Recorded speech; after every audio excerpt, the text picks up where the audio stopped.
different economic backgrounds. But unfortunately, it started benefiting women who had been in parliament since 1980.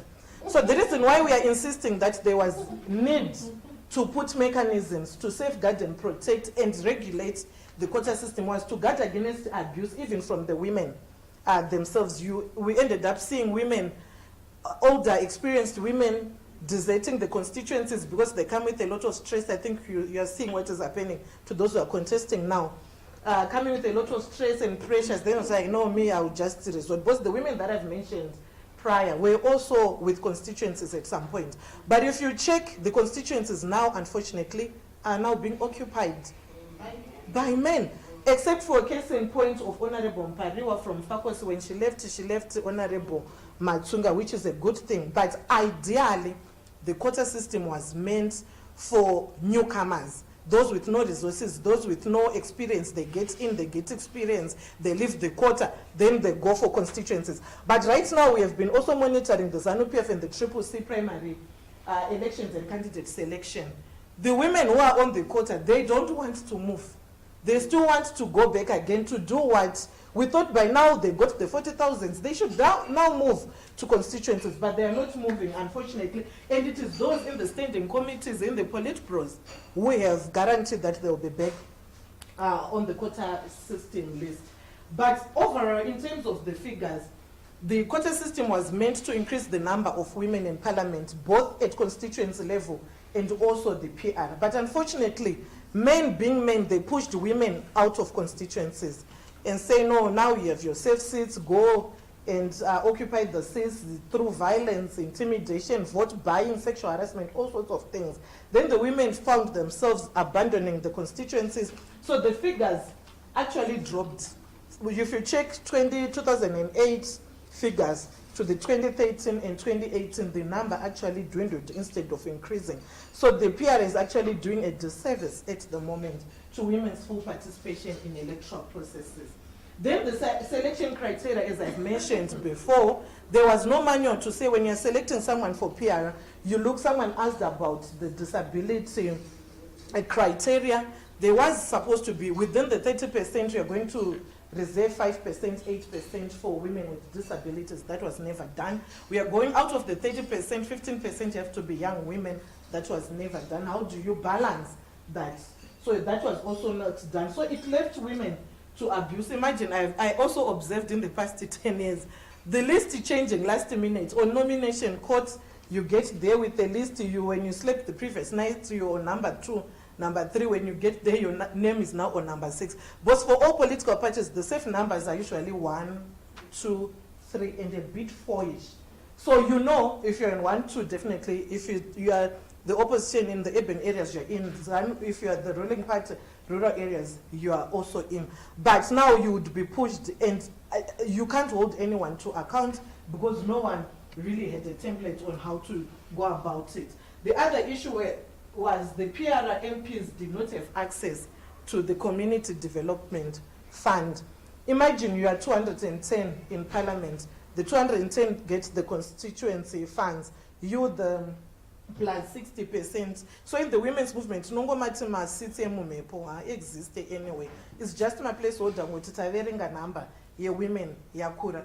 So you then find yourself incapacitated. There are women who have issues that you need to push for. There are young girls, women with disabilities in constituencies. But you can't do anything about it because you don't have the necessary resources. So in terms of where are we right now, the quota system has been extended by 10 more years, and it has also been broadened to include 10 seats for youth and 30% for local government. So what does it mean? We are calling for inclusion of young people in leadership positions. Zimbabwe is about 67% of young people in terms of the population. And we are only offering them 10 seats. Is that enough? Where do we leave those with disability? Where is even the criteria on how these 10 are going to be selected? So if you check again during the candidate selection, youth, instead of concentrating on the constituencies and the wards, they were fighting to be part of the 10. And imagine Harare only has 1, Masvingo 1. It's quite insignificant. Then for the the ward, because of the delimitation, our wards have moved from 1,958 to 1,970. So 30% of that is 591. So come election time, we're just going to find ourselves with 591 female councillors with absolutely no responsibility. They're just going to be there. Forward, it's even worse because it's different from Parliament, where you'll be pushing policy, regulations, rules and procedures. But forward, it's about service delivery. It's about development. How are you going to develop when you don't have a clear constituency, a clear word for you to develop? So again, we don't even know where this came from, the extension of the quota to local government. We tried to oppose it, but you know how it is when politicians have made a decision. But overall, this is going again to burden the fiscals, because where is the money going to come from? And also the local government, we have also been observing, like I've mentioned, the candidate selection process. Women are being forced to abandon wards, constituencies, to go for PR. So what does it mean in terms of women's full, effective and active participation in the development of the nation? So yeah, this is where we are right now. So we have 10 more years, but again, the modality is not there, the framework is not there. Political parties are just doing what they want. We have seen others, they didn't even open the women's quota, the 30% local government to election during the candidate selection. So what does it mean for women across the country? So in conclusion, where do we place the media in all this? The first thing is, do you understand where the quota system is coming from? Some say it's a positive, some say it's a negative, but there's no way you will be able to analyze it without fully understanding where it is coming from and the demands of the women thereof when this quota system was put in place. So just understanding the background, where we are and where we are going. Then there's a lot of victimization and abuse of women and unfair treatment of those who want to get in this quota. Now that we have it, we can't change it, right? But what can you do as the media? Let's go deeper into the constituencies, into the wards. Let's bring into the fore the abuse of women who want to get in the quota system, so that at least when we are arguing that this thing is not working, we'll be arguing backed by evidence and facts. There's also been issues of vote buying and sexual harassment. Right now, people are now talking about 2018 stories. This one was made to send nude to someone who was appointing. Why can't it be said now? We still have time. Where are the cases? Look for those cases, engage organizations that are working on women political participation. They do have the cases, get the cases and report on them. At least it will stop the men from victimizing women who want to be on the PR list.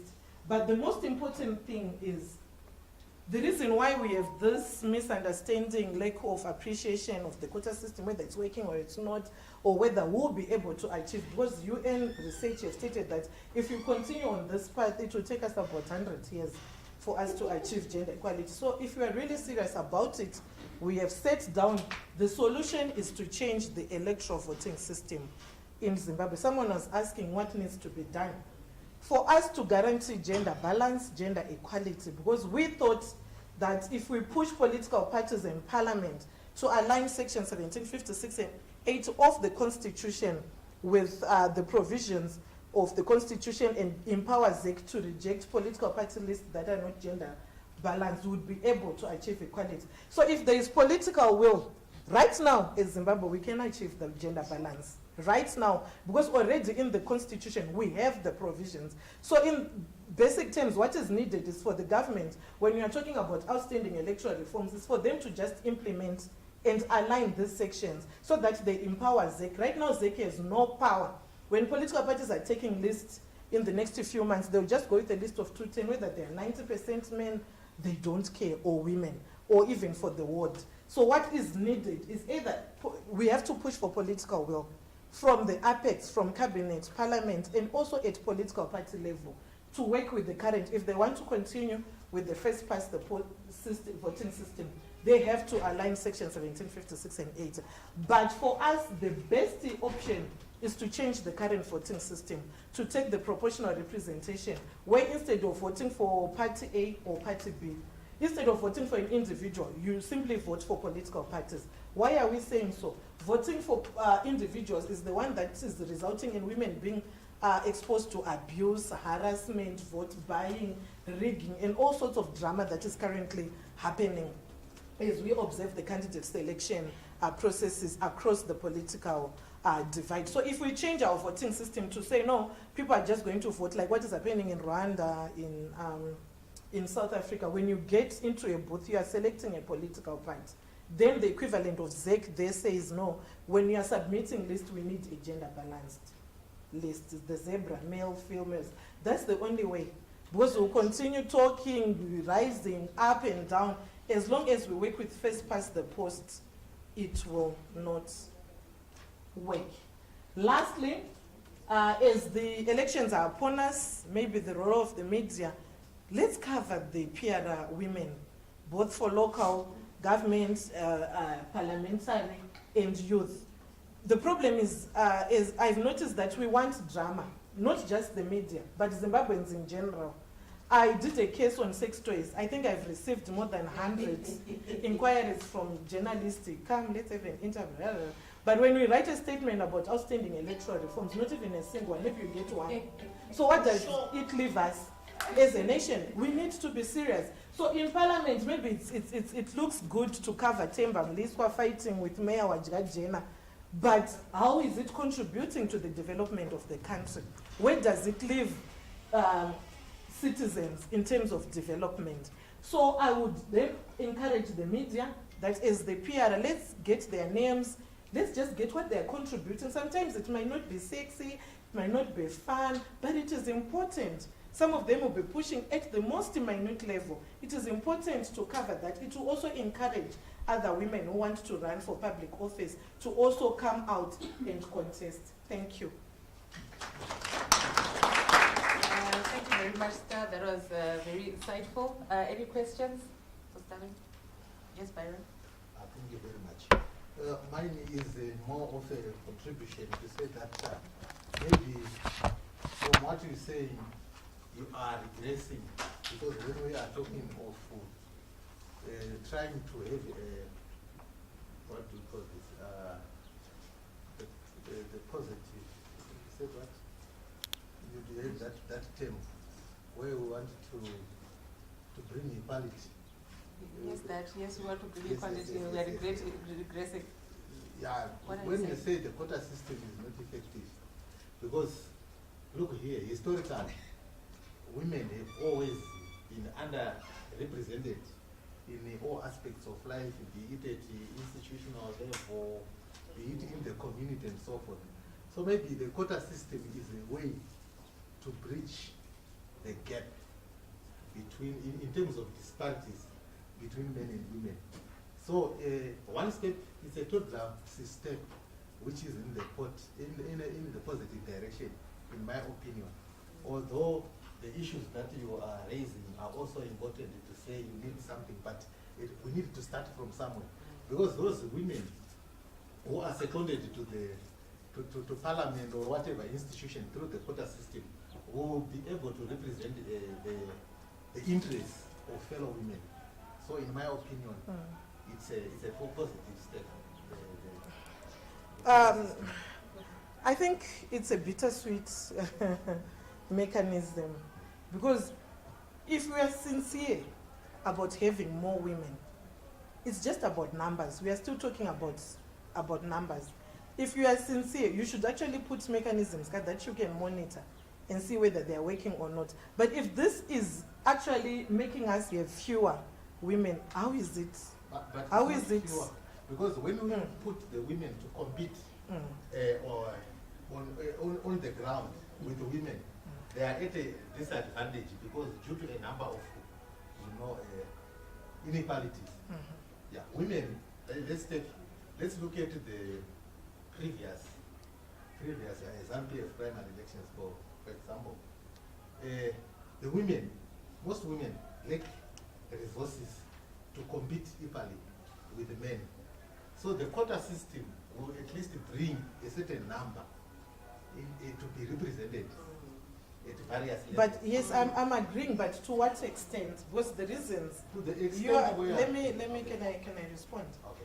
The reasons that you are bringing, that at least Yes. we have the women in place, Yeah. but because the problem is the environment is not conducive, why can't we just create a conducive environment for everyone to freely participate? We do have women who are not staunch like Linda, who are robust, who fight and push back, but who can actually meaningfully contribute to the development of this nation through pushing for progressive laws. But because isusu takati my laws edu politics in Zimbabwe ziri dating, we will not succeed having women in. Why can't we just create a conducive environment for women to just step in freely? Personal vote buying, personal kunzi tanga wanzida, without stone throwing, without all sorts. You know what? Just sit with an aspiring woman leader. You will cry. And that, just ask an aspiring woman leader, tell us your leadership journey. It's just too much. Those women go through extremely too much pain. And we can't allow that as a progressive nation. We have signed national, regional, and international statutes as Zimbabweans committing to the promotion of gender equality. So this year we are accepting that the quota is okay. Come 10 years, nothing would have moved in terms of creating a conducive environment for women to take up leadership. So we can agree as a nation to say, no, let's just live with the quota system forever. Byron, maybe so that it doesn't become to what Stabile is saying. What we are saying, the quota system is good in the intention, that it means to say they want to give women an opportunity to give that additional way. It's like a stepping stone to say the women that we have been talking about, those that don't have capacity, have never been exposed, to come and also have that experience and exposure. But the implementation of this quota has been such that the only way now that women are finding themselves in position is through quota cheating. So the women, in the seats where you're supposed to be competing equally, it has been affected by the quota. You are now being told it's now even more difficult for a woman to stand equally in the constituency primaries, because the men are already saying you guys have got a quota, and it is on that basis where the tricks of vote buying, sexual harassment, all the nasty games that are now even multiplied, foretold. The women right now are crying. Some of the women, we've also been doing a lot of surveys to see how the environment is like. So that becomes a challenge. But if you look at countries like Rwanda, where they've got a quota, that quota is working and it has added the numbers, because the women have not been closed out of the other contests where you have got an opportunity to actually compete and actually get a seat. So it's supposed to be complementing each other. With 60 our numbers, but like what Stabile has been saying, if you look at, since we've had the quota, the numbers have been going down every year. And now I think if you look at the primaries, the women who have managed to get seats are now even less than the 25 that we had. True. So this is where we are saying that's problematic. For local government, we had less than 269, but because of quota year 30%, we are just going to have those 500 something that are going to, because they can't contest awards for the first past the post, no, because of the environment you actually can see enabling. Okay, so Okay, your last is fine. Your last contribution. You know what? Those MPs that we send to Parliament through the quota system can contribute to making laws that provide a conducive environment. It's better when they were not there. It's better than when they were not there, because if you are an MP now, you are allowed to contribute to move a motion, for example, through that, because you are now an MP through the quota system. You can use that opportunity to move a motion to create a conducive environment. We are not, Okay. sorry, maybe last response to this, we are not disputing that women can do that. But whatever we are advocating for is being backed by the Constitution, nothing more. If the Constitution says 50-50, let's just do 50-50. That's where our basis is. So we can't then argue that, no, those women can, should, no. What does the law of the country say? It says 50%. So let's just implement that. Yeah, green, sorry. Okay, can you start? Sorry. Yeah, she was first. The lady in green. See, let's start by day. Fatima, you can wait. You can start. I'm a judge and You jury can start. I just wanted to say, from the lack of view of political parties to implement this 50-50 and ensure the equality, I think also as women, they are shooting themselves in the foot. Like you're saying that initially the women's code was meant to expose them to learn and gain experience and then move and go and compete, right? And then let the younger ones also come in and learn the ropes. So I think in that regard also the women are also shooting themselves in the foot. And then secondly, I wanted to ask the role of the media, your perception in terms of dealing with these issues, because as you said, I'm actually surprised because when the issue of the quota was being discussed and the lobbying was going on, there wasn't much discussion around we don't want the quota. You know, it seemed like there was a lot of consensus in terms of we want the quota. That's the feeling I got. Okay. So my question is, within the stakeholders and the people that were lobbying, Sorry, let's just allow you to finish. in terms of the people who were lobbying for the quota, the stakeholders, they didn't want, they were voicing that they don't want the quota. But within the media, it seemed like more of the stories were in favor of the quota. Where was the gap? Okay. In terms Thank you. of On the first one, that women are shooting themselves in the foot, it's also 50-50.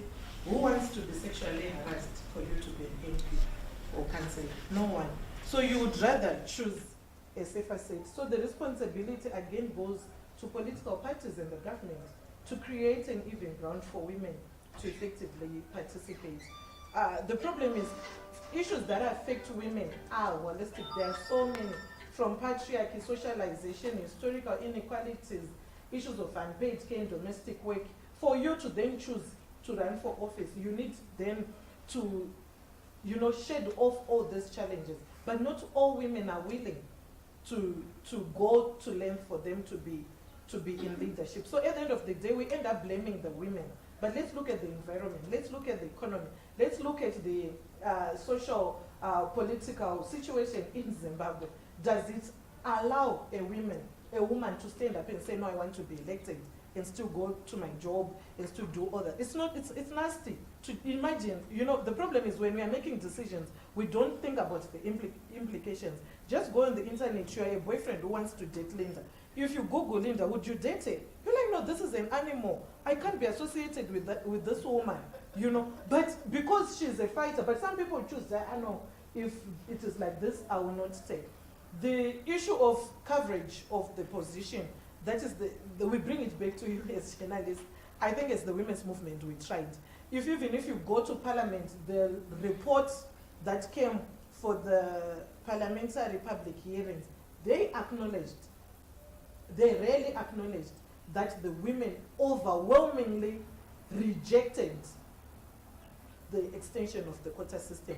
But, so I think we did our part. We wrote a lot of stories, interviews, TV, radio programs, but maybe just this, there was no platform then to sit with the journalist and say, this is where we are, these are our positions, and why are we coming up with this position, which is a gap that I think the Zimbabwe Gender and Media Connect can fix and sort out as we go. Just that connection, but the work, a lot of work was done. You can then Linda next. Okay, thank you, sir. Okay, I've only got two questions. One on the youth quota.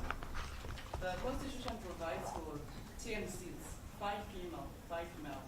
And the National Youth Police provides for 25% of youth representation. What can be done about that one? Because the youth remain underrepresented. And the second one is on the quota system, where you spoke about the safe seat, which has become permanent seats for other women. Isn't there a mechanism maybe that can be put in place, maybe to put a cap on the women's quota, just like where you put a cap, say, on the presidential, election, to say, okay, he will serve 2 terms or she will serve 2 terms. Can that be done, on the women's quota, since it has already been extended by another 10 years? Okay, thank you. On the first one, I think it's in section 20 or 21 that speaks about the rights of youth and other provisions. Five seats for women is nothing. Right now we have less than 2% young women in parliament. So even already, if you say 10, 5 women, young women, 5 young men, who's going to determine which provinces are going to take a man or a female? Already no one is asking those questions. So this is a call again to the youth to reject this youth quota. Maybe they did, maybe they didn't do, but from what I saw, they also came in numbers to say we don't want the youth quota. So if there was a bit of sincerity on the part of government, they were supposed to put a quota within the quota for the parliamentary one, then the local government one. And I don't think it's too late for that to be done. There is more engagement that needs to be done in order to align our constitution to the other provisions that calls for the involvement of youth. On the issue of term limits, I don't think term limits should apply for the quota only. I think it should apply for all the public elected leadership positions. Honestly, you can't have someone being a political, a career politician. You get into parliament 1980, some 1999. You want to go for the 5th, the 6th time. To do what? What added value do you want to go and contribute in parliament? Something that you never managed to do in the past 20 or 30 years or so. So it's also incumbent upon political parties to make sure that they put within their own constitutions laws that prohibit people from running for the 3rd term. I think once, twice, it's enough. You can't then be a perennial politician. You check the answer, 0. Some of them, they've not even done a simple thing like a prayer. So all that also needs to be, yes, that also needs to be evaluated and also exposed by you journalists. Right now, when you get the final list of the 210, one by one, who are you? What have you done? Those who are returning, you are returning to do what? Tell us 3 things. Call them. Tell us the 3 contributions that you made in parliament for the past 20 years. Be rest assured, you will not find even a quarter of them. Linda. Okay. I think mine is just a comment. I think people should have an appreciation of a point that Stabile raised, that women in mainstream political parties that are headed by men are also affected by the whipping system. Like she rightfully said, they didn't want the quota system. But because the political party they're coming from has already decided that we are going to have a quota system, for you to come out and say, you are recalled. So there are a lot of things that we need to change in our governance system. I've been saying this time and again. We need to move over from the Westminster first past the post-electoral system. We adopted it from the Smith regime. Most of the things we're using, we adopted from the Smith regime. That is why sometimes we're ending up going back and forth, and failing to achieve what we have to achieve, because the system that we're still using is oppressive, repressive, and suppressive. So going forward, we need to also start having a sincere conversation on how to change the system in this country, and have so many stakeholders coming to plug into this agenda, so that we present it to the government of Zimbabwe, and the people of Zimbabwe no longer want the system. Because as long as we fail to do that, we are going to cry for the next 100 years, like what Stabile said. Thank you. Thank you, President Linda. Yeah, maybe we also need to be the voice of the voiceless. Maybe that's where civil society come in, but we are also under-resourced. We are having our own challenges. The PVO, we are also stressed. Sometimes you then say, maybe this is just too much. But we need people to stand in the gap and call out these anomalies, because as long as we are continuing on this path, it will take us ages for us to achieve equality. Yes, Sister Lynette. To the next session. Okay. We are very behind, and we just have 2 more small sessions to go through. Okay. So No, that's fine.